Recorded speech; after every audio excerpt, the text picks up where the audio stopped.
നമസ്കാരം, ബിബലാണ്. അപ്പോൾ ഇന്ന് ഞാൻ നിങ്ങളുടെ അടുത്ത് ഷെയർ ചെയ്യാൻ പോകുന്നത് ഈ റീസെൻ്റ്ലി എൻ്റെ ഒരു കസിൻ്റെ ഒരു കുട്ടി എൻ്റെ അടുത്ത് പുള്ളി BS നഴ്സിംഗ് പഠിച്ചുകൊണ്ടിരിക്കുക. അപ്പോൾ അവിടെ plan, care study, drug chart എന്നൊക്കെ പറഞ്ഞ് എഴുതിപ്പിക്കുക. അവർക്ക് രാത്രി മൊത്തം ഇതിൽ എഴുതണം. അതുപോലെ തന്നെ അവർക്ക് ഉറങ്ങാനോ അല്ലെങ്കിൽ റെസ്റ്റ് എടുക്കാനോ ഒന്നും സമയം കിട്ടുന്നില്ല എന്നൊക്കെ പറഞ്ഞിട്ട് കൊച്ചിൻ്റെ അടുത്ത് നിന്ന് അവൻ്റെ ഒരു സ്റ്റോറി പറഞ്ഞു. അപ്പോൾ ഞാൻ ഇന്ന് അതിനെപ്പറ്റിയാണ് ഒന്ന് പറയാൻ പോകുന്നത്. അതായത് നഴ്സിംഗ് കോളേജിൽ നടക്കുന്ന ഒരു പീഡന പർവ്വം. യഥാർത്ഥത്തിൽ ഈ care plan, care study, care analysis എന്നൊക്കെ പറഞ്ഞ് കുറേ സംഭവങ്ങൾ നഴ്സിംഗ് കോളേജിൽ നടക്കുന്നുണ്ട്. അപ്പോൾ ഇതിൻ്റെ ഒരു സ്റ്റോറി എന്താണെന്ന് വെച്ചിട്ടുണ്ടെങ്കിൽ, എൻ്റെ ഒരു എക്സ്പീരിയൻസ് വെച്ച് തന്നെ നമുക്ക് തുടങ്ങാം. അപ്പം ഞാൻ കോട്ടയത്ത് 92-96 ബാച്ചിൽ കോട്ടയത്ത് പഠിച്ചതാണ്. അപ്പോൾ കോട്ടയത്ത് ഞാൻ വാർഡ് നഴ്സിംഗ് കെയർ പ്ലാൻ ഒന്നും എനിക്ക് വലിയ ഐഡിയ ഒന്നുമില്ലായിരുന്നു. ഞാനവിടെ വാർഡ് 2-ൽ അന്ന് പ്രാക്ടീസിന് പോകുന്ന സമയത്ത് പറഞ്ഞു, നീഡ് ആൻഡ് പ്രോബ്ലം വെച്ചിട്ട് കെയർ പ്ലാൻ എഴുതണമെന്ന് പറഞ്ഞു. നീഡ് ആൻഡ് പ്രോബ്ലം വെച്ചിട്ടുണ്ടെങ്കിൽ പേഷ്യൻറ്റ് ബ്രെത്ത്ലെസ്നെസ്, പെയിന്, അതല്ലെങ്കിൽ പേഷ്യൻറ്റിന് വേറെ എന്തെങ്കിലും കോൺസ്റ്റിപ്പേഷന്, അങ്ങനെ എന്തെങ്കിലും നീഡ് അല്ലെങ്കിൽ പ്രോബ്ലം. അപ്പോൾ ഇതെന്താ നീഡ്, എന്താ പ്രോബ്ലം എന്ന് വെച്ചാൽ പ്രോപ്പറായിട്ടൊന്ന് എക്സ്പ്ലെയിൻ ചെയ്യാനായിട്ട് ഒരു അറിയാവുന്ന ഫാക്കൽറ്റികളൊക്കെ വളരെ കുറച്ച് പേര് എനിക്കത് കാര്യങ്ങളൊക്കെ പറഞ്ഞു തന്നായിരുന്നു.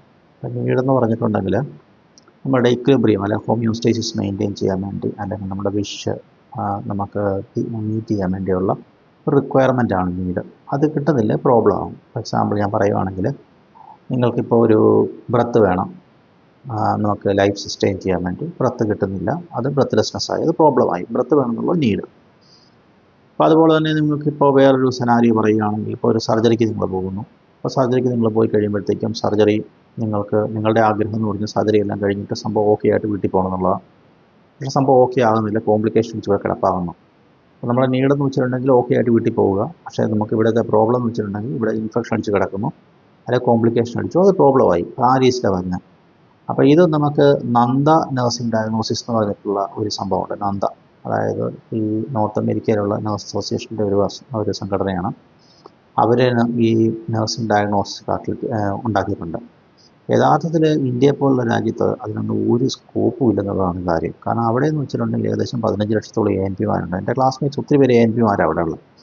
അപ്പോൾ ഈ ANP-മാർ അവിടെ റൺ ചെയ്യുന്നത്, ANP എന്ന് പറഞ്ഞിട്ടുണ്ടെങ്കിൽ അഡ്വാൻസ് നഴ്സ് പ്രാക്ടീഷണർ എന്ന് പറയും. എന്ന് വെച്ചിട്ടുണ്ടെങ്കിൽ ഒരു കൊച്ചു ഡോക്ടറായിട്ട് അവർ വർക്ക് ചെയ്യുന്നത്. എന്ന് വെച്ചാൽ ജൂനിയർ ഡോക്ടേഴ്സിനെ പോലെ വർക്ക് ചെയ്യും. നമ്മുടെ നാട്ടിൽ രജിസ്ട്രാർ ലെവൽ, അതല്ലെങ്കിൽ ഹൗസ് ഏജൻസി ഒക്കെ കഴിഞ്ഞിട്ടുള്ള ഈ MBBS ലെവൽ ഡോക്ടേഴ്സിനെ പോലെയാണ് അവർ വർക്ക് ചെയ്യുന്നത്. അപ്പോൾ ഇൻഡിപെൻഡൻ്റ് ആയിട്ട് അവർക്ക് പേഷ്യൻറ്റിനെ അസസ് ചെയ്യാം, അതുപോലെ തന്നെ പേഷ്യൻ്റ് അഡ്മിറ്റ് ചെയ്യുക, ഡിസ്ചാർജ് ചെയ്യുക. അപ്പോൾ ഇതിൻ്റെ പിന്നിലുള്ള കളി എന്താണെന്ന് പറഞ്ഞിട്ടുണ്ടെങ്കിൽ, ഈ അമേരിക്കയിലെ കോർപ്പറേറ്റ് കമ്പനികളാണ് ഈ ഹോസ്പിറ്റൽസ് ഒക്കെ നടത്തുന്നത്. അപ്പോൾ ഈ കോർപ്പറേറ്റ് കമ്പനികൾ ഹോസ്പിറ്റൽ നടത്തുമ്പോൾ അവർക്ക് ലാഭം അവർ നോക്കുന്നത്. അവർക്കിപ്പോൾ ഒരു ഡോക്ടറെ വെച്ചിട്ട് അവിടെ ഇത് പണി ചെയ്യിപ്പിക്കുകയാണെങ്കിൽ ഡോക്ടർക്ക് നല്ല ശമ്പളം കൊടുക്കണം. അതേസമയം നഴ്സിനെ കൊണ്ട് ചെയ്യിപ്പിക്കുകയാണെങ്കിൽ വളരെ കുറച്ച് ശമ്പളം കൊടുത്താൽ മതി. അപ്പോൾ അവരിതൊരു അടവായിട്ട് എടുത്തിട്ട് ഇതിൻ്റെ അകത്തൊരു കോഴ്സുകൾ നടത്തി നഴ്സിനെ ANP ആക്കി മാറ്റി. അപ്പോൾ ഈ സംഭവം നമ്മുടെ നാട്ടിലൊന്നും നടക്കാത്തതിന് റീസൺ എന്ന് പറഞ്ഞിട്ടുണ്ടെങ്കിൽ, ഇതിൻ്റെ അകത്ത് ഡോക്ടേഴ്സിൻ്റെ എതിർപ്പ് കാരണം. അപ്പോൾ ഇവിടെ ആൾക്കാർക്ക് താല്പര്യമുണ്ട്, പക്ഷേ ഇവിടെ ഡോക്ടേഴ്സിൻ്റെ എതിർപ്പ് കാരണം ഇവിടെ നടക്കുന്നില്ല. അപ്പോൾ ഞാൻ അതിലേക്ക് പോകുന്നില്ല. അപ്പോൾ ANP-മാർക്ക് വേണ്ടി പഠിക്കാൻ വേണ്ടി, ANP കോഴ്സ് ചെയ്യാൻ വേണ്ടി, അപ്പോൾ MSc ANP എന്നൊക്കെ പറഞ്ഞ് ഇപ്പോൾ UK-ലും അയർലൻഡിലും ഒക്കെ കോഴ്സുകളുണ്ട്. അപ്പോൾ അങ്ങനെ കോഴ്സ്, അപ്പം ഈ UK-ലും അയർലൻഡിലും ഞാൻ ഉണ്ടായിരുന്ന സമയത്ത് അവിടെ ANP-മാരുണ്ടെങ്കിലും ഈ ANP-മാർക്ക് സ്വതന്ത്രമായിട്ട് പ്രാക്ടീസ് ചെയ്യാനായിട്ടുള്ള വകുപ്പൊന്നുമില്ല.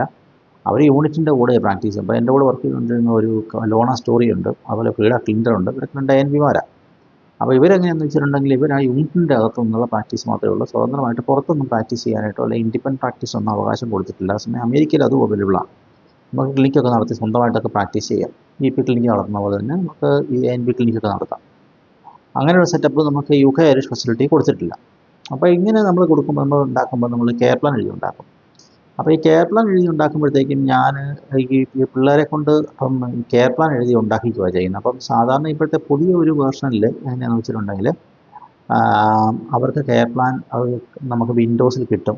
നമ്മൾ ചെയ്ത പ്രോബ്ലംസ് നമുക്ക്, അല്ലെ പേഷ്യൻ്റെ പ്രോബ്ലം നമ്മൾ ക്ലിക്ക് ചെയ്ത് കൊടുക്കുമ്പോൾ അതിൻ്റെ സൂട്ടബിൾ ആയിട്ടുള്ള കെയർ പ്ലാൻസ് വരും, നഴ്സിംഗ് ഡയഗ്നോസ് വരും, ക്ലിക്ക് ചെയ്യുക, അതിൻ്റെ ഇൻ്റർവെൻഷൻസ് വരും, നമുക്ക് ഏതാണോ ചെയ്തത് അതിൻ്റെ എയിം വരും, ഒബ്ജക്റ്റീവ് അല്ലെ ഗോൾ വരും. അത് കഴിഞ്ഞിട്ട് ചെയ്തത് നമുക്ക് പ്ലാൻ നമുക്ക് ക്ലിക്ക് ചെയ്യാം, അതുപോലെ ചെയ്തത് നമുക്ക് ക്ലിക്ക് ചെയ്യാം. അങ്ങനെ ആ സെറ്റപ്പ് വർക്ക് ചെയ്ത് വിൻഡോസിലേക്ക് പ്രാക്ടീസ് വർക്ക് ചെയ്യുമ്പോൾ കാണാൻ പിടിച്ചെന്ന് എഴുതേണ്ട ആവശ്യമില്ല. അപ്പം ഇത് ഇങ്ങനെ കെയർ പ്ലാൻ പിള്ളേരെ കൊണ്ട്, അപ്പം ഈ നഴ്സിംഗ് കെയർ പ്ലാൻ ഈ സ്റ്റുഡൻസിനെ കൊണ്ട് കെയർ പ്ലാൻ എഴുതിപ്പിക്കുക എന്ന് പറഞ്ഞിട്ടുണ്ടെങ്കിൽ ഒരു പീഡന പർവ്വമായിട്ട് മാറിയിട്ടുണ്ട്. അതായത് ഈ കുട്ടികളെ കൊണ്ട് ഈ 10, 18, 20 വയസ്സായിട്ടുള്ള കുട്ടികളുടെ അകത്ത് വന്ന് ഈ കുട്ടികളെ കൊണ്ട് ഇത് പീഡിപ്പിച്ച് എഴുതിപ്പിക്കുക എന്ന് വെച്ചാൽ തലേദിവസം ഒരു പേഷ്യനെ കണ്ടു.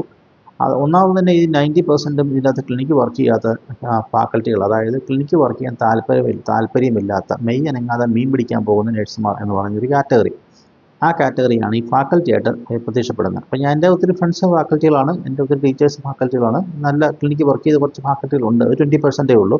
ബാക്കി 80% ക്ലിനിക്ക് വർക്ക് ചെയ്യാത്ത ഫാക്കൽറ്റികളാണ്. അപ്പോൾ ഈ ഫാക്കൽറ്റികളുടെ പ്രത്യേകത എന്താണെന്ന് വെച്ചിട്ടുണ്ടെങ്കിൽ അവർക്ക് ഇവിടെ നടക്കുന്നതിനെ പറ്റി യഥാർത്ഥത്തിൽ ഒരു ധാരണയില്ല. അപ്പോൾ അവർക്ക് ധാരണ ഇല്ലാത്തതുകൊണ്ട് അവർ വിചാരിക്കുന്നത് ഇവിടെ എന്തോ ഭയങ്കര സംഭവം നടക്കുമെന്ന് വിചാരിച്ചിട്ടാണ് ഈ പിള്ളേരെ ഇട്ട് പീഡിപ്പിക്കുന്നത്. അപ്പോൾ ഇവർക്ക് കെയർ പ്ലാൻ എഴുതാൻ കൊടുക്കുമ്പോൾ തലേദിവസം ഒരു പേഷ്യനെ എടുക്കുന്നു.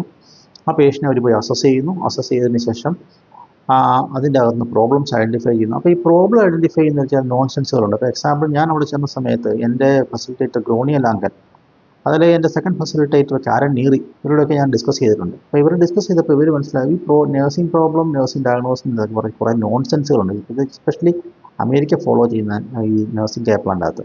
അപ്പോൾ നിങ്ങൾ അതിനെപ്പറ്റി ചിന്തിക്കുകയാണെങ്കിൽ, ഫോർ എക്സാമ്പിൾ ഞാൻ പറയുവാണെങ്കിൽ, ഇപ്പം ഞാനിപ്പോൾ ഒരു പേഷ്യൻ്റ് എന്ന് വെച്ചോളുക. അപ്പം എൻ്റെ നീഡും പ്രോബ്ലം ആണല്ലോ നമുക്ക് കെയർ പ്ലാൻ ആയിട്ട് എഴുതേണ്ടത്. അപ്പോൾ എൻ്റെ നീഡും പ്രോബ്ലം എന്ന് വെച്ചിട്ടുണ്ടെങ്കിൽ എൻ്റെ നീഡും പ്രോബ്ലമൊക്കെ ഓരോ മിനിറ്റും മാറിക്കൊണ്ടിരിക്കും. ഫോർ എക്സാമ്പിൾ, ഇപ്പോൾ ഞാൻ ഇവിടെ ഇരിക്കുവാണെങ്കിൽ ഞാൻ ചിന്തിക്കുന്ന എൻ്റെ വൈഫ് ഫുഡും കൊണ്ട് വരുമ്പോൾ വഴിയിൽ വണ്ടി ബ്രേക്ക് ഡൗൺ ആകുന്നുണ്ടോ എന്നാണ് ഞാൻ ചിന്തിക്കുന്നത്. അപ്പം ഇതിൻ്റെ അകത്ത് നമുക്ക് എന്തെങ്കിലും ചെയ്യാൻ പറ്റുമോ എന്ന് ചോദിച്ചിട്ടുണ്ടെങ്കിൽ നഴ്സിംഗ് കെയർ പ്ലാനിൻ്റെ അകത്തും നഴ്സിംഗ് ഡയഗ്നോസിൻ്റെ അകത്തും, അതായത് നമുക്ക് അച്ചീവബിൾ ആണ്. അതായത് നേഴ്സിന് ചെയ്യാൻ പറ്റുന്ന പ്രോബ്ലം, ഇപ്പോൾ എക്സാമ്പിൾ ഞാൻ പറയുകയാണെങ്കിൽ എൻ്റെ മോളെ ഒന്ന് കെട്ടിച്ചു വിടണം, അതല്ലെങ്കിൽ ഞാൻ എൻ്റെ പേഷ്യൻ്റായിട്ട് പറയും എനിക്ക് ഡൽഹി വരെ പോകണമെന്ന് പറഞ്ഞാൽ അത് നേഴ്സിന് മീറ്റ് ചെയ്യാൻ പറ്റത്തില്ല, അച്ചീവബിൾ അല്ല. അപ്പോൾ നമുക്കത് ഒഴിവാക്കാം. അപ്പോൾ അച്ചീവബിൾ ഇല്ലാത്ത ഒഴിവാക്കാം. പക്ഷേ പേഷ്യൻ്റെ ഈ ഫിസിക്കലായിട്ടുള്ള പ്രോബ്ലംസോ അല്ലെങ്കിൽ physical, psychological, social, spiritual, intellectual, അതായത് ഹോളിസ്റ്റിക് കെയറിൻ്റെ പാർട്ടായിട്ടുള്ള പ്രോബ്ലംസ്, ഇപ്പോൾ ഞാനിപ്പോൾ ചിന്തിക്കുന്നത് എനിക്ക് ടോയ്ലറ്റിൽ പോകണം ചിന്തിക്കുന്നു. അപ്പോൾ എനിക്ക് ടോയ്ലറ്റിൽ പോകുക എന്നുള്ളതാണ് എൻ്റെ ഇപ്പോഴത്തെ ഒരു നീഡ്. അതിന് പോകാൻ പറ്റിയില്ലെങ്കിൽ അതെനിക്കൊരു പ്രോബ്ലമായി. അതല്ലെങ്കിൽ ഇപ്പോൾ എനിക്ക് എനിക്ക് വേദന പല്ലുവേദനയാണ്. കുറച്ച് നേരം കഴിയുമ്പോഴത്തേക്ക് എനിക്ക് ബമ്പെയിനായിരിക്കും. അത് കുറച്ച് നേരം കഴിയുമ്പോഴത്തേക്ക് എനിക്ക് വേറെ എന്തെങ്കിലും ഞാൻ സൈക്കോളജിക്കലായിട്ട് ഞാൻ അപ്സെറ്റ് ആയിരിക്കും. കാരണം എനിക്ക് എൻ്റെ ഡയഗ്നോസിസ് മോശമായിരിക്കും. ഇങ്ങനെ ഓരോ മണിക്കൂറിലും മിനിറ്റിലും ഒക്കെ വെച്ച് പേഷ്യൻറ്റിൻ്റെ പ്രോബ്ലംസും നീഡ്സും ഒക്കെ മാറിക്കൊണ്ടിരിക്കുകയാണ്. അപ്പോൾ അങ്ങനെ നമ്മൾ കെയർ പ്ലാൻ എഴുതി ഉണ്ടാക്കാൻ പോയി കഴിഞ്ഞിട്ടുണ്ടെങ്കിൽ നമുക്കൊരു 900 കെയർ പ്ലാൻസ് ഒക്കെ ഉണ്ടാക്കേണ്ടി വരും. കാരണം ഒരാൾ തന്നെ ഈ പേഷ്യനോട് ചോദിക്കുന്നത് എൻ്റെ ഇപ്പോൾ പ്രോബ്ലം തന്നെ, അടുത്ത മിനിറ്റ് പ്രോബ്ലം തന്നെ, അടുത്ത മിനിറ്റ് നീഡ് എന്നതാണ്, ഇങ്ങനെ ചോദിച്ച് പ്രോബ്ലം ഉണ്ടാക്കിക്കൊണ്ടിരിക്കും. ഇതൊന്നും പ്രാക്ടിക്കലി പോസിബിൾ അല്ല. അപ്പോൾ ഇതെന്തിനാണ് ഞാൻ ഒരു BSc കഴിഞ്ഞിട്ട് ഒരു നഴ്സിംഗ് കോളേജിൽ വർക്ക് ചെയ്യാൻ പോകുന്ന സമയത്ത് അവിടെ ഒരു ലീഡിങ് ആയിട്ടുള്ള, ഇന്ത്യയിൽ തന്നെ ലീഡായിട്ടുള്ള ഒരു പ്രൊഫസർ ഉണ്ടായിരുന്നു. അപ്പോൾ എമിറേറ്റഡ് പ്രൊഫസർ സിഗാമണി, പുള്ളി SNT കോളേജ് ഓഫ് നഴ്സിംഗിൻ്റെ ഡീനും പ്രിൻസിപ്പളും ഒക്കെ ആയിട്ട് റിട്ടയർ ആയതാണ്. ഞാൻ ഈ സിഗാമണി അമ്മച്ചോട് ചോദിച്ചു, എൻ്റെ പൊന്നമ്മച്ചി ഇതെന്തിനാണ് ഈ പിള്ളേരെ പീഡിപ്പിക്കാനായിട്ട് ഈ കെയർ പ്ലാൻ എഴുതിപ്പിക്കുക, എന്തിനൊക്കെ വല്ല ലോജിക്കും ഉണ്ട്, എന്നാൽ ആവശ്യത്തിന് പഠിക്കാൻ എഴുതണം, എക്സാം പോയിന്റ് ഓഫ് വ്യൂവിൽ പഠിക്കാൻ എഴുതണം. അപ്പോൾ പറഞ്ഞു, എടാ നമുക്ക് എക്സാമിന് അതിൽ ക്ലിനിക്കലി നമുക്ക് പിള്ളേരെ ഇവാലുവേറ്റ് ചെയ്യാൻ വേറെ ടൂളൊന്നുമില്ല, അപ്പോൾ അതുകൊണ്ട് ഇത് തന്നെ കണ്ടിന്യൂ ചെയ്യുവാണ് നമ്മൾ ചെയ്തുകൊണ്ടിരിക്കുന്നത്. അത് പണ്ട് കാലം മുതൽ തന്നെ പാരമ്പര്യ ആചാരമായിട്ട്, പ്രസിഡൻസ് എന്ന് പറയും, പാരമ്പര്യ ആചാരമായിട്ട് കണ്ടിന്യൂ ചെയ്യുക. അത് പിള്ളേരെ പീഡിപ്പിക്കാനായിട്ടുള്ള ഒരു മെഷറായിട്ടാണ് എടുക്കുന്നത്. അപ്പം ഞാനിത് ഈ വീഡിയോ കാണുന്ന നഴ്സിംഗ് കൗൺസിലിൻ്റെ പലരും ഉണ്ടെങ്കിൽ ഇതൊന്ന് നിയന്ത്രിക്കാനായിട്ട്, അതായത് ഞാൻ UK ഐറിഷ് ഫെസിലിറ്റിയിലും ഉള്ള പിള്ളേരെ ഞാൻ കണ്ടിട്ടുണ്ട്, നഴ്സിംഗ് സ്റ്റുഡൻസിന്. അവർ ഭയങ്കര ഹാപ്പി ആയിട്ടാണ് പഠിച്ചിട്ട് പോകുന്നത്. ഈ ഹാപ്പി ആയിട്ട് പഠിച്ചിട്ട് പോകുന്ന പിള്ളേർ പുറത്തേക്ക് ഇറങ്ങിക്കഴിഞ്ഞാൽ അവർ ഹാപ്പി ആയിരിക്കും, പേഷ്യൻ്റ് അടുത്ത് ഹാപ്പി ആയിട്ട് ഡീൽ ചെയ്യും. അതേസമയം നമ്മുടെ ഇവിടുന്ന് പഠിച്ചിറങ്ങുന്ന പിള്ളേർ അവർ പ്രാഗിക്കൊണ്ടാണ്, കാരണം അവർ അതുപോലെ പീഡിപ്പിച്ചാൽ പുറത്തേക്ക് ഇറങ്ങുന്നത്. അവർക്ക് ചിരിക്കാൻ അറിയില്ല. അപ്പം നിങ്ങൾ ഫിലിപ്പീനോ, ഇപ്പം ഇവിടെയുള്ള ആൾക്കാർ എനിക്കറിയില്ല, ഇവിടെയുള്ള ആൾക്കാർ ഫിലിപ്പീനോ നഴ്സുമായിട്ട് സംസാരിച്ച് നോക്കും, വെള്ളക്കാരൻ നഴ്സുമായിട്ട് സംസാരിച്ച് നോക്കും, അവർ ഭയങ്കര ബബിളിയാണ്, എനിക്ക് ഭയങ്കര ഹാപ്പിയാണ്. അവരോട് നമ്മൾ സംസാരിക്കുമ്പോൾ നമുക്കൊരു പോസിറ്റീവ് വൈബാണ് കിട്ടുന്നത്. അപ്പോൾ മലയാളിയിലെ നഴ്സുമാരോട് സംസാരിച്ചാൽ, ഇന്ത്യക്കാരുടെ മൊത്തം സംസാരിച്ച് കഴിഞ്ഞാൽ പോസിറ്റീവ് വൈബില്ല. കാരണം ഇതൊരു പീഡനപർവമാണ്, അവരെ പീഡിപ്പിച്ച് ഇറക്കി വിടുന്നത്. അപ്പോൾ അതുകൊണ്ട് ഈ സംഭവത്തിൽ വലിയൊരു മാറ്റം വരുത്തുന്ന സമയം അതിക്രമിച്ചിരിക്കുകയാണ്. അതെൻ്റെ ഒരു പേഴ്സണൽ ഒപ്പീനിയൻ. അപ്പോൾ അതിൻ്റെ അകത്ത് ആവശ്യത്തിന് പഠിക്കാൻ വേണ്ടി കെയർ പ്ലാൻ എഴുതിപ്പിക്കുക. അതുപോലെ ഇതിനകത്ത് ഡ്രഗിനെ പറ്റി ഡ്രഗ് ഫയൽ, ഡ്രഗ് ചാർട്ട് എന്നൊക്കെ പറഞ്ഞ് ഇതിനൊന്നും ഒരു ആപ്ലിക്കേഷനും ക്ലിനിക്ക് വർക്ക് ചെയ്യുന്നത്. ഇപ്പം ഞാനിപ്പോൾ UK ഫെസിലിറ്റി വർക്ക് ചെയ്തിട്ടുണ്ട്, ഞാൻ ഐറിഷ് ഫെസിലിറ്റി വർക്ക് ചെയ്തിട്ടുണ്ട്, ഞാൻ ഈ 4 രാജ്യങ്ങളുടെ ഹോസ്റ്റ് ചെയ്തു. ഇവിടെയൊന്നും ഇവർക്കൊന്നും ഒരു റോളും ഇല്ല. നമുക്ക് ഈ മെഡിസിൻ ഉണ്ടെങ്കിൽ, കാരണം അവർ നമ്മളെ പഠിപ്പിച്ചു തരും, നമുക്ക് വേണ്ട സാധനം പഠിപ്പിച്ചു തരും. അപ്പോൾ മിനിമം കാര്യങ്ങൾ പഠിച്ചിട്ട് പോവുക, അതല്ലാതെ ബാക്കി അവർ നമ്മളെ പഠിപ്പിച്ചു തരും. ഇതല്ലാതെ ക്ലിനിക്ക് വർക്ക് ചെയ്യാൻ പോകുന്നവർക്ക് ഇതിന് യാതൊരു ആപ്ലിക്കേഷനും ഇല്ല എന്നുള്ളതാണ് സത്യം. അതുപോലെ കെയർ പ്ലാൻ്റെ സ്റ്റോറി അത് തന്നെയാണ്. അവിടെയെല്ലാം ഈ UK ഫെസിലിറ്റി, അതായത് UK, ഐറിഷ്, ഓസ്ട്രേലിയൻ, ന്യൂസിലൻഡ് എല്ലാം നീഡ് ആൻഡ് പ്രോബ്ലം വെച്ചിട്ട് അവർ കെയർ പ്ലാൻ എഴുതി ഉണ്ടാക്കുന്നത്, അല്ലാതെ നഴ്സിംഗ് ഡയഗ്നോസ് വെച്ചിട്ടല്ല. നമ്മളിവിടെ ഈ പുസ്തകം മൊത്തം പഠിക്കുന്ന നഴ്സിംഗ് ഡയഗ്നോസ്. അമേരിക്ക ഇനി അടുത്ത ജന്മത്ത് ഇനി ഒരു ഇന്ത്യക്കാരൻ നഴ്സുമാരെ എടുക്കാൻ പോകുന്നില്ല, കാരണം അവർ പഠിച്ചു, അപ്പോൾ അതുകൊണ്ട് ഇനിയിപ്പോൾ അമേരിക്കൻ ബുക്ക് വെച്ചിട്ട് ഇവിടെ നിന്നിട്ട് ഈ പഠിപ്പിക്കുന്നത് യാതൊരു കാര്യമില്ല. ഇത് ഇൻഡിജിനൈസ് ചെയ്യേണ്ട കാര്യം കഴിഞ്ഞു. ഈ INC നേതാക്കന്മാരാരും ഇത് കേൾക്കുന്നുണ്ടെങ്കിൽ ഇത് ഇൻഡിജിനൈസ് ചെയ്യണം. കാരണം ഇന്ത്യയിലെ രീതിയിൽ ഇപ്പോൾ സെക്ഷുവൽ നീഡൊക്കെ നമുക്ക് മീറ്റ് ചെയ്ത് കൊടുക്കണം എന്നൊക്കെ പറഞ്ഞ് ചില കേപ്ലാൻ്റെ ചില ബുക്കിൻ്റെ അകത്ത് ലെവിസിനകത്ത് എഴുതിച്ചിട്ടുണ്ട്. ഇന്ത്യയുടെ സിസ്റ്റം അനുസരിച്ച് സെക്സ് ഒക്കെ ഫോർബിഡനാണ്. ഈ 16 വയസ്സും 17 വയസ്സുള്ള കുട്ടികളെ കൊണ്ട് സെക്ഷുവൽ നീഡ് അവരൊക്കെ എന്ന് വെച്ചാൽ ഓപ്പണായിട്ട് സംസാരിക്കും. എനിക്ക് സെക്സ് വേണം. അതായത് ഞാനവിടെ നഴ്സിംഗ് ഹോമിൽ വർക്ക് ചെയ്യുന്ന സമയത്ത് ഒരു മെയിൽ ക്ലയൻറ്റും ഒരു ഫീമെയിൽ ക്ലയൻറ്റും അവർക്ക് സെക്സ് വേണ്ടി ഒരു റൂമിൽ വേണം കിടക്കണം എന്ന് പറഞ്ഞുകൊണ്ട് അവർക്ക് കോടതി പോയിട്ട് അവർ റോഡ് പോയിട്ട് മേടിച്ച് റൂം കിടന്ന സംഭവമൊക്കെ ഉണ്ട്. അപ്പോൾ അതൊക്കെ അവിടെ നടക്കും. പക്ഷെ നമ്മുടെ കൾച്ചറിൽ അതൊക്കെ ഒരു ഫോർബിഡാണ്. അപ്പോൾ ഇതുവരെ ഇത്തരം കാര്യങ്ങളൊക്കെ ഈ ബുക്കിൻ്റെ അകത്തു നിന്നൊക്കെ എടുത്ത് മാറ്റി ഒരു ഇൻഡിജിനൈസ് ചെയ്യേണ്ട ഒരു കാലം അതിക്രമിച്ചിരിക്കുക. അതിനകത്ത് ഏറ്റവും അടിസ്ഥാനപരമായിട്ട് ചെയ്യേണ്ട ഒരു കാര്യം എനിക്കിപ്പോൾ തോന്നുന്ന ഒരു കാര്യം എന്ന് വെച്ചിട്ടുണ്ടെങ്കിൽ, എൻ്റെ പ്രൊഫസർ നിർമ്മലമാട് ഒരു പ്രാവശ്യം പറയുന്നു, പല പ്രാവശ്യം പറയുന്നത് ഞാൻ കേട്ടിട്ടുണ്ട്. മാഡം പല മീറ്റിങ്ങിലും ഞാൻ മാഡത്തിൻ്റെ അറ്റൻഡ് ചെയ്തു. പുള്ളി എൻ്റെ ടീച്ചർ കൂടിയായിരുന്നു. അതായത് ഇത് ക്ലിനിക്കൽ കോറിലേഷൻ ഇല്ല. ഈ ഫാക്കൽറ്റികളൊക്കെ പിടിച്ച് ക്ലിനിക്ക് കുറച്ച് ആൾ നേഴ്സായിട്ട് കൊടുക്കണം. എന്നിട്ട് അവർ നേഴ്സിംഗ് പഠിക്കണം, എന്താ ഇവിടെ നടക്കുന്നത് മനസ്സിലാക്കണം. അപ്പോൾ ഇത് മനസ്സിലാക്കിയാൽ മാത്രമേ ഉള്ളൂ ഈ സംഭവം ഇതെന്താണ് ചെയ്യുന്നതെന്ന് മനസ്സിലാക്കാൻ പറ്റുള്ളൂ. എങ്കിലും ക്ലിനിക്കലി എന്തെങ്കിലും കോറിലേറ്റ് ചെയ്ത് എന്തെങ്കിലും 2 എക്സാമ്പിൾ പറയാൻ പറ്റുള്ളൂ. ഇപ്പോൾ എക്സാമ്പിൾ ഞാൻ എൻ്റെ കാര്യം പറയുകയാണെങ്കിൽ, ഞാൻ കോട്ടയത്ത് പഠിച്ചിരുന്ന സമയത്ത് എന്നെ ബെഡ് സർജറി പഠിപ്പിക്കുന്ന ഒരു പ്രൊഫസറുണ്ട്. അന്ന് പുള്ളിക്കാരി അന്ന് സീനിയർ ലെക്ചറാണ്. ആ പുള്ളി അത് MSc എല്ലാം കഴിഞ്ഞ് നിൽക്കുന്ന സമയമാണ്. ആ പുള്ളി അത് കഴിഞ്ഞിട്ട് കേരളത്തിൽ ലീഡിങ് ആയിട്ടുള്ള ഒരു കോളേജിൻ്റെ പ്രൊഫസറോ പ്രിൻസിപ്പളായിട്ടൊക്കെ ഇപ്പോൾ വർക്ക് ചെയ്തുകൊണ്ടിരിക്കുക. അപ്പോൾ ഈ പുള്ളി ഞങ്ങൾ ബെഡ് സർജറിയിലോട്ട് എന്നെ ഞങ്ങളൊക്കെ ഓറിയൻറ്റ് ചെയ്ത് ഈ പുള്ളിയാണ്. അപ്പം ഞാൻ നോക്കിയപ്പോൾ ഒരു കഥ കേട്ടു. അതായത് പുള്ളി ഒരു ICU ചെന്ന സമയത്ത് പുള്ളി ബോംബെ SNDTയിലാണ് പുള്ളി MSc പഠിച്ചത്. ഒരു കാർഡിയക് പേഷ്യൻ്റ് അറസ്റ്റ് ആയതും അത് കഴിഞ്ഞിട്ട് പിന്നെ നമ്മുടെ ഹീറോയിക് റീസസിറ്റേഷൻ ചെയ്യുന്നു, പേഷ്യൻ്റ് ഡെത്തായി പോകുന്നതൊക്കെ ഒരു സ്റ്റോറി ആയിട്ടൊക്കെ പ്രസൻറ്റ് ചെയ്തു. അപ്പോൾ ഞാനൊക്കെ ഒത്തിരി വലിയ വണ്ടർ അടിച്ചുകൊണ്ടിരുന്നു. ഞാൻ ഹോസ്റ്റലിൽ ചെന്നപ്പോഴത്തേക്കും അവിടുത്തെ എൻ്റെ സീനിയർ ആയിട്ടുള്ള അനിൽ പീറ്ററിനോട് ചോദിച്ചവൻ പറഞ്ഞു, ഈ കാര്യം ചോദിച്ചവൻ പറഞ്ഞു, ഇത് അനിൽ പീറ്റർ പറഞ്ഞു ഇത് ഈ എക്സാമ്പിൾ തന്നെയല്ലേ നമ്മുടെ രാജൻ്റെ വാച്ചി പറഞ്ഞത്, ഇത് തന്നെയല്ലേ ജോബിയുടെ വാച്ചി പറഞ്ഞത്, ഇത് തന്നെയല്ലേ രാജേഷിൻ്റെ വാച്ചി പറഞ്ഞത്. ഈ പുള്ളിയുടെ ആകെ ഈ ഒരു എക്സാമ്പിൾ വെച്ചോളൂ, ഈ എക്സാമ്പിൾ വെച്ചാണ് കളിക്കുന്നത്. അതേസമയം ഇപ്പോൾ ഒരു ക്ലിനിക്ക് വർക്ക് ചെയ്ത ഒരു ഫാക്കൽറ്റിക്കാണെങ്കിൽ 100 കണക്കിന് എക്സാമ്പിൾ കോർഡിനേറ്റ് ചെയ്യാൻ പറ്റും. അപ്പം ഞാൻ ശ്രീയത്തയുടെ കാർഡിയോളജി കഴിഞ്ഞു. ശ്രീയത്തയുടെ ഞാൻ വർക്ക് ചെയ്തു, RCC വർക്ക് ചെയ്തു. അതുപോലെ തന്നെ ട്രിവാൻഡ്രത്തിലും കോട്ടയത്തും മെഡിക്കൽ കോളേജുകളിൽ ICUയിലൊക്കെ ഞാൻ വർക്ക് ചെയ്തിട്ടുണ്ട്. അതുപോലെ തന്നെ ഞാൻ UK ഫെസിലിറ്റിയിൽ, നോർത്തേൺ അയർലൻഡ് ഫെസിലിറ്റിയിൽ, അതുപോലെ ഐറിഷ് ഫെസിലിറ്റിയിൽ ഞാൻ വർക്ക് ചെയ്തിട്ടുണ്ട്. 100 കണക്കിന് എക്സാമ്പിൾസ്. ഇപ്പം ഞാനിപ്പോൾ ഇതിനകത്ത് ഇട്ടിരിക്കുന്ന എക്സാമ്പിൾസൊക്കെ എനിക്ക് 100 കണക്കിന് പോസിറ്റീവും നെഗറ്റീവും ആയിട്ടുള്ള എക്സാമ്പിൾസ് നമുക്ക് കോട്ടേറ്റ് ചെയ്യാൻ പറ്റും. അപ്പോൾ ആ കുട്ടികൾക്ക് അത് എന്തെങ്കിലും ഇതിനകത്ത് ഒരു പ്രാക്ടിക്കൽ ഫൈൻഡിങ് കിട്ടും. അപ്പോൾ ഇത് ഇല്ലാത്തതാണ് ഈ നഴ്സുമാരുടെ ഈ നഴ്സിംഗ് ഫാക്കൽറ്റി എഡ്യൂക്കേഷൻ്റെ ഏറ്റവും വലിയ പ്രശ്നം. ഞാൻ പറഞ്ഞു വന്ന ടോപ്പിക് കെയർ പ്ലാനാണ്. അപ്പോൾ കെയർ പ്ലാൻ്റെ അകത്ത് മിനിമം കെയർ പ്ലാൻ അവർ പഠിക്കാൻ വേണ്ടി അവരെ കൊണ്ട് എഴുതിപ്പിക്കുക എന്നുള്ളത്, അവർ പീഡിപ്പിക്കാൻ വേണ്ടി കുട്ടികളെ എഴുതിപ്പിക്കരുത് എന്നുള്ളതാണ് എൻ്റെ ഒരു പേഴ്സണൽ ഒപ്പീനിയൻ എനിക്ക് പറയാനുള്ളത്. കാരണം വെച്ചിട്ടുണ്ടെങ്കിൽ ഈ കുട്ടികളൊക്കെ പുറത്ത്, ഞാൻ ഓസ്കി ട്രെയിനറും കൂടിയാണ്, ഈ കുട്ടികളൊക്കെ കാരണം വെച്ചാൽ ഇവരൊക്കെ ഓസ്കി പഠിക്കാൻ പറ്റുന്നതിന്. കാരണം നമ്മുടെ നഴ്സിംഗ്, ഇപ്പം ഞാൻ എക്സാമ്പിൾ പറയുകയാണെങ്കിൽ, ഞാൻ എൻ്റെ ഹോസ്പിറ്റലിൽ ചെന്ന സമയത്ത് എൻ്റെ ഫെസിലിറ്റേറ്റർ ഗ്രോണിയ ലാങ്കൻ എന്നോട് പറഞ്ഞു, whatever you have learned and practised in your past is not acceptable for us, is not acceptable. We will train you when you reach a level, we will send you to bedside എന്നാണ് പറയുന്നത്. എന്ന് വെച്ചാൽ അവർ പഠിപ്പിക്കും. അവർക്ക് 3 മാസം induction programme ഉണ്ട്. ആ induction പ്രോഗ്രാമിൻ്റെ സമയത്ത് അവർ പഠിപ്പിക്കും. ഈ പഠിപ്പിച്ച് കഴിയുമ്പോഴത്തേക്കും അത് കഴിഞ്ഞിട്ട് അവർ പിടിച്ച് വാർഡിൽ പോസ്റ്റ് ചെയ്യും. അവർ ഹാപ്പി ആണെങ്കിൽ. ഇതാണ് സംഭവം. അതായത് നമ്മൾ ഈ അമേരിക്കൻ സിസ്റ്റം പഠിച്ചിട്ട് അവിടെ ചെന്ന് അമേരിക്കൻ ബുക്കും വെച്ച് പഠിപ്പിച്ച് കഴിഞ്ഞിട്ടുണ്ടെങ്കിൽ അമേരിക്കൻ മാത്രം സ്കോപ്പുണ്ട്, അല്ലാതെ വേറെ ഒരു രാജ്യത്തിന് യാതൊരു സ്കോപ്പും ഇല്ല. ഒന്നേന്ന് ആദ്യം അവർ പഠിച്ചെടുക്കണം. ഇനി വേറൊരു സ്റ്റോറി പറയാം. ഇതെല്ലാം നമ്മൾ വലിയ ഈ യൂട്ടോപ്പിയൻ രീതിയെല്ലാം, അതായത് ഇങ്ങനെയുള്ള വലിയ കൺസെപ്റ്റുകളൊക്കെ പഠിച്ചിട്ട് നമ്മളിവിടെ ക്ലിനിക്കിലോട്ട് വർക്ക് ചെയ്യാൻ പോകുമ്പോൾ ഈ നമ്മുടെ ഫാക്കൽറ്റികളൊന്നും ക്ലിനിക്ക് നമ്മളെ സൂപ്പർവൈസ് ചെയ്യുന്നില്ല. അവിടെ നമ്മളെ കൊണ്ടുവരുന്നത് ആരാ? സാധാരണ നഴ്സുമാർ, ഈ പഴയ ജീവനക്കാരും അമ്മച്ചിമാരും ഒക്കെ. അവരവരുടെ പ്രസിഡൻസ് പാരമ്പര്യ ആചാരം അനുസരിച്ച് ചില ഉടായ്പകളൊക്കെ അവിടെ ചെയ്തുകൊണ്ടിരിക്കുന്നത്. അത് കണ്ടാൽ പിള്ളേർ പഠിക്കുന്നത്. പിള്ളേർ എന്നാ ചെയ്യും? അവരവിടെ ചെന്ന് കഴിഞ്ഞിട്ട് ഇപ്പോൾ കോട്ടയത്തോട്ട് വേണ്ടത്തോ BSc ചെയ്യുന്ന പിള്ളേർ അവിടെ ഇൻറ്റേൺഷിപ്പിന് ചെല്ലുമ്പോൾ കാണുന്നുണ്ട് ഇവിടെ നടക്കുന്ന ഉടായ്പ അവർ കാണുന്നത്. അപ്പോൾ അവർ പതൊക്കെ ഇതിലോട്ടങ്ങ് മാറും. ഇങ്ങനെ അവരുടെ കംപ്ലീറ്റ് സാധനങ്ങൾ പഠിച്ചതെല്ലാം മുമ്പോട്ട് കളഞ്ഞിട്ട് ഇതിലാണ് അവർ ഫോക്കസ് ചെയ്യുന്നത്. കാരണം കാര്യം നടക്കുക, ടാസ്ക് നഴ്സിംഗ് ഫിനിഷ് ചെയ്യുക എന്നുള്ളതാണ്. അല്ല വേറെ അതിനെപ്പറ്റിയൊന്നും അവരൊന്നും ചിന്തിക്കുന്നില്ല. കാരണം ഇതൊന്നും ഈ പുസ്തകത്തിൽ പറയുന്ന സംഭവങ്ങളൊന്നും ഇന്ത്യയുടെ പെർസ്പെക്റ്റീവിലോ ഒന്നും നടക്കുന്ന കാര്യങ്ങളല്ല. അത് ഈ നഴ്സിംഗ് കൗൺസിലിൽ പോയ ആൾക്കാർ അതിനെക്കുറിച്ച് ആലോചിച്ചിട്ട് അതിനെ കാലാനുസൃതമായി മാറ്റം വരുത്തുകയാണ് നല്ലത്. അല്ലെങ്കിൽ എന്നാ പ്രശ്നം വെച്ചിട്ടുണ്ടെങ്കിൽ നമ്മുടെ പിള്ളേർ, വിദേശത്ത് പോയ പിള്ളേർ ഭയങ്കരമായിട്ട് പുറകായിക്കൊണ്ടിരിക്കുന്നു. കാരണം ഞാൻ ഒരു സീനിയർ മാനേജറായിട്ട് വർക്ക് ചെയ്ത വ്യക്തിയാണ്. അവിടെ എന്ന് വെച്ചിട്ടുണ്ടെങ്കിൽ വെള്ളക്കാരായിട്ടുള്ള ആൾക്കാർക്കും ഫിലിപ്പീനോകൾക്കെന്നൊക്കെ പറഞ്ഞാൽ അല്ലെങ്കിൽ കർമ്മന്മാർക്ക് സാധാരണ ആഫ്രിക്കയിലുള്ള കർമ്മന്മാരായിട്ടുള്ള നഴ്സുമാർ അവരൊക്കെ എപ്പോഴും ഭയങ്കര ബബിളിയാണ്, ചിരിച്ചുകൊണ്ടൊക്കെ നമ്മുടെ അടുത്ത് ബിഹേവ് ചെയ്യുന്നത്. അല്ലാതെ അവരിങ്ങനെ ഇഞ്ചി പിടിച്ച് കുരങ്ങിനെ പോലെ. കാരണം ഇവിടെ ഒരു ബാഡ് എക്സ്പീരിയൻസ് ആ സ്റ്റുഡൻസിന് കിട്ടുന്നത്.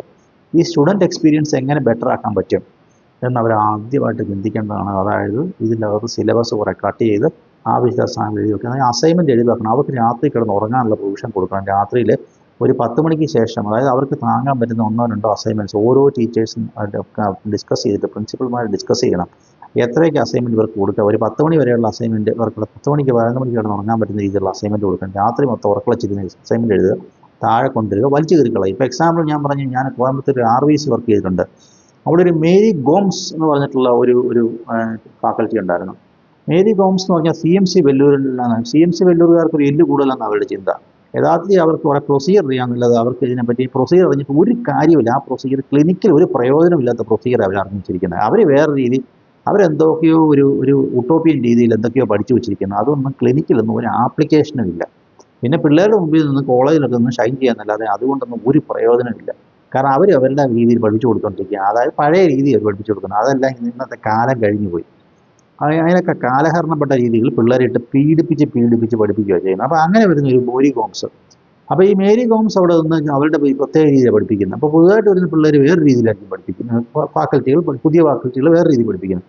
അവരെ അവിടെ ചീത്ത വിളിച്ച ഒരു സംഭവമൊക്കെ ഞാൻ കണ്ടിട്ടുണ്ട്. പല പ്രാവശ്യം ചീത്ത വിളിക്കുന്നു, ഇവർ തന്നെ ചെയ്യണം, അങ്ങനെ തന്നെ ചെയ്യണം. അപ്പോൾ ഈ ടീച്ചർ ഇങ്ങനെ പറഞ്ഞു കൊടുക്കുന്നു, മറ്റേ ടീച്ചർ അങ്ങനെ പറഞ്ഞു കൊടുക്കുന്നു, ഈ ടീച്ചർ ഇങ്ങനെ പറഞ്ഞു കൊടുക്കുന്നു, ഇങ്ങനെയൊക്കെ പറഞ്ഞു. കാരണം ഇപ്പോൾ ഈ ചെറിയ ശാസ്ത്ര കോളേജിലൊന്നും സ്വന്തമായിട്ട് പ്രൊസീജിയർ മാനുവലൊന്നും കാണിയില്ല. അവർക്ക് എന്തെങ്കിലുമൊക്കെ പല ടീച്ചേഴ്സും പല രീതിയിൽ പഠിപ്പിച്ചു കൊടുക്കും. അപ്പോൾ ഇതിനകത്തൊന്നും ഇന്നത് തെറ്റ്, ഇന്നത് ശരിയെന്നൊന്നുമില്ല. ഇങ്ങനെ ചെയ്താലും ശരിയാ, ഇങ്ങനെ ചെയ്താലും ശരിയാ, അങ്ങനെ ചെയ്താലും ശരിയാ.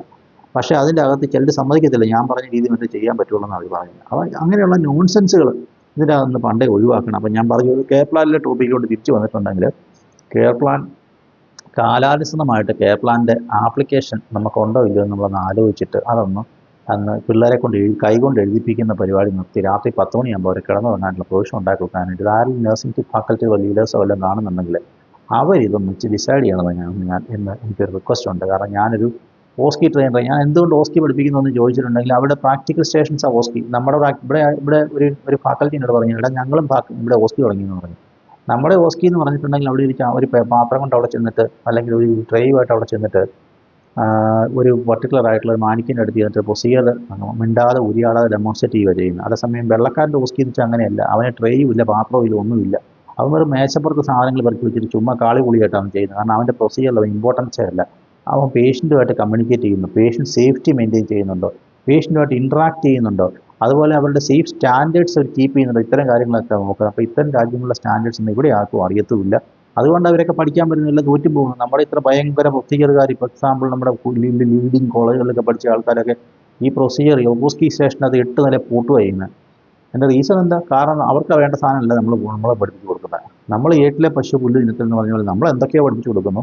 അതുകൊണ്ട് ക്ലിനിക്ക് യാതൊരു ആവശ്യവും വരുന്നില്ല. അപ്പോൾ അതുകൊണ്ട് ഈ കെയർ പ്ലാനിൻ്റെ കാര്യത്തിൽ ഒരു ചേഞ്ച് ഉണ്ടാക്കണം എന്നുള്ളതാണ് എൻ്റെ ഒരു അഭിപ്രായം.